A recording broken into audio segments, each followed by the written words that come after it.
Welcome back to Strength for Today for September 21st. Gethsemane. Let's look at Mark 14:35. Mark 14:35 says, "Going a little further, he fell to the ground and prayed that if possible the hour might pass from him. Abba, Father, he said, everything is possible for you. Take this cup from me, yet not what I will, but what you will." Gethsemane. On the eastern edge of Jerusalem, within sight of the Temple Mount, there's a hillside still dotted with ancient olive trees. Somewhere among them is a location of the Garden of Gethsemane, the place where Jesus wrestled in prayer over his mission. The spiritual and emotional sufferings of Christ in Gethsemane were incredibly painful. Matthew said that Jesus began to be sorrowful and deeply distressed. Then he said of himself, "My soul is exceedingly sorrowful, even to death." Matthew 26:38. Luke tells us he was in agony, and his sweat became like great drops of blood falling down to the ground, 22:44. This is arguably the deepest, darkest, and most mysterious hour in the eternal life of Christ, save only for the moment of his death. In a much different but real sense, we all have moments when we find ourselves in Gethsemane.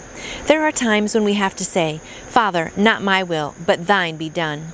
These are moments of surrender, but only in the Christian life does surrender bring victory. Have you had a Gethsemane moment? I know we all have times when we're just praying, "God, help me." Sometimes we can't even pray, we just cry. And I know God sees those tears and he just listens to us even if we can't say words. But Jesus was so sorrowful. He didn't want to die. He didn't want to go through all that pain. What man does? But he did it because he loved us so much. And that's why he said, "Father, not my will, but your will be done." He was willing to do whatever the Father wanted him to do. So I hope today we can be obedient to God and say, "God, your will," even if it's a painful or hard time we're going through, that we're going to go through that because God knows that's what's best. Have a good day trusting God and saying, "God, not my will, but your will be done in my life today." And I'll see you back here tomorrow. You can order your own copy of Strength for Today by Dr. David Jeremiah by going to davidjeremiah.org or calling Turning Point at 877-998-0222.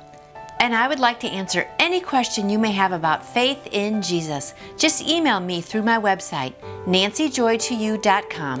I hope you lean on God's strength and have a fantabulous day.